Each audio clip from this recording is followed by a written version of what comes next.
Hola, buen día a todas, a todos. Últimamente hemos visto en muchos medios de comunicación, redes sociales, periódicos, un nuevo enfrentamiento, un nuevo agarrón, una nueva pelea entre Álvaro Uribe y Gustavo Petro.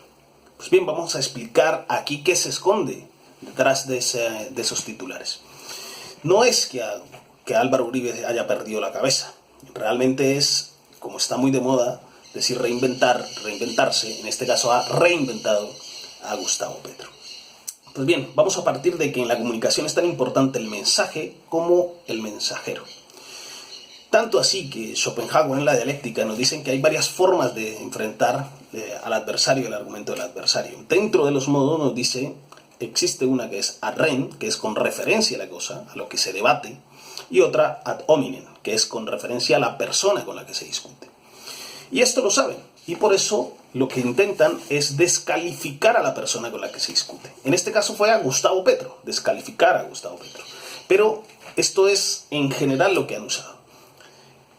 Como no hay forma de enfrentar lo que han ido desvelando de las relaciones de ese cártel que es el Centro Democrático con narcotráfico, con paramilitarismo y con criminalidad, no pueden referirse a la cosa, se refieren a las personas e intentan descalificarlas. Aquí aparece la estratagema final de Schopenhauer que nos dice: cuando se advierte que el adversario es superior y se tienen las de perder, se procede ofensiva, grosera y ultrajantemente. Es decir, se pasa del objeto de la discusión a la persona del adversario. Esto es lo que hemos visto. Se concentran en las personas y en este caso en el senador Gustavo Petro, porque consideran que es el principal adversario a batir. Pues bien, hay un proceso de personificación. Pero bueno, aquí se presenta también la estratagema 16. Esa estratagema 16 se vincula con lo que habló también Humberto Eco, que es la máquina del fango, que es arrojar suciedad, fango, lama, lodo, al contrario, que a pesar de que él se limpie, algo de suciedad queda. Y la estratagema 16 de Schopenhauer nos dice: argumenta ad hominem o ex concessis. Y es con respecto a una afirmación del adversario, tenemos que buscar si de alguna manera no estará o no entra en contradicción con otras cosas que ha dicho.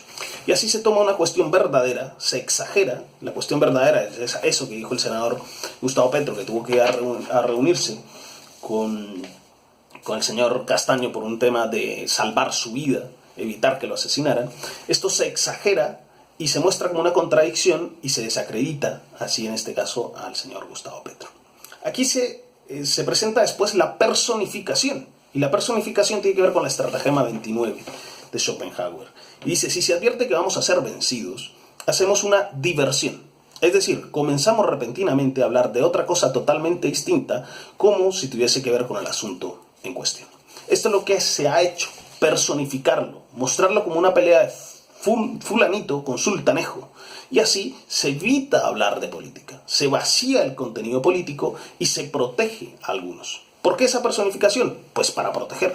Porque no está en riesgo Álvaro Uribe, está en riesgo en general el uribismo. Porque lo que ha salido aquí pone en riesgo toda la cúpula de lo que es ese cártel. Está mostrando relaciones de vieja data de mucha gente con el narcotráfico, con los paramilitares, con la criminalidad. Entonces, al hacer esta personificación y atrás o detrás de estos titulares, se esconde el vaciamiento de la política.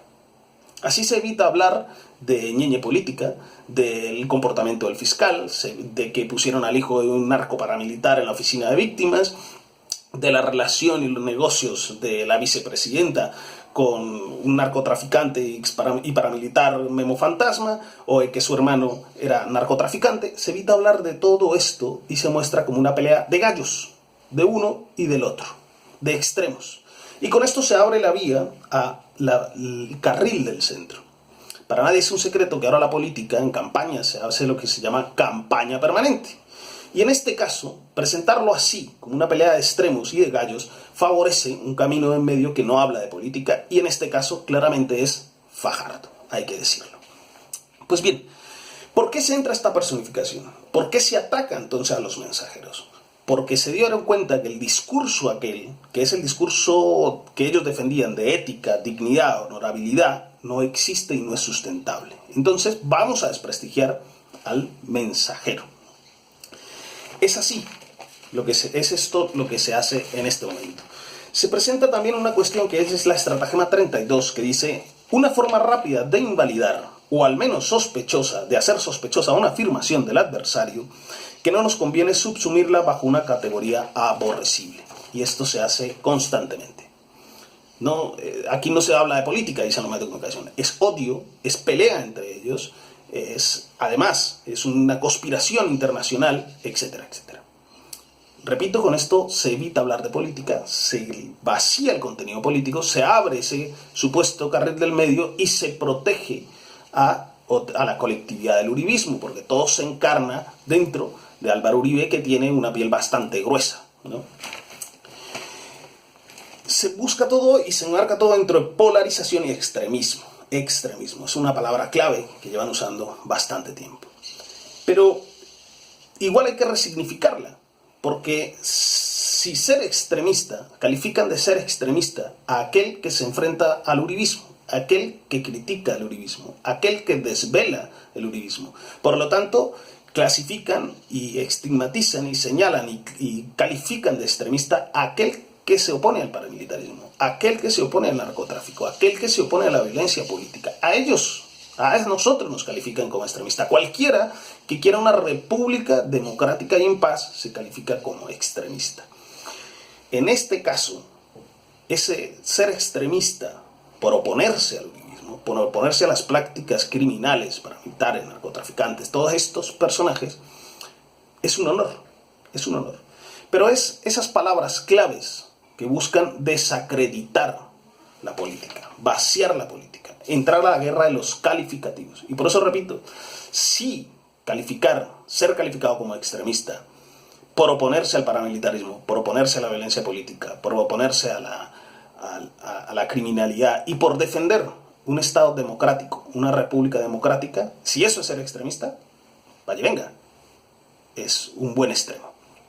Pues bien, finalmente creo que a pesar de todo lo que está ocurriendo, que el uribismo está viendo que tiene problemas serios, está agotado y está afanado, creo que más pronto que tarde lograremos cambiar y refundar la nación y hacer una república democrática.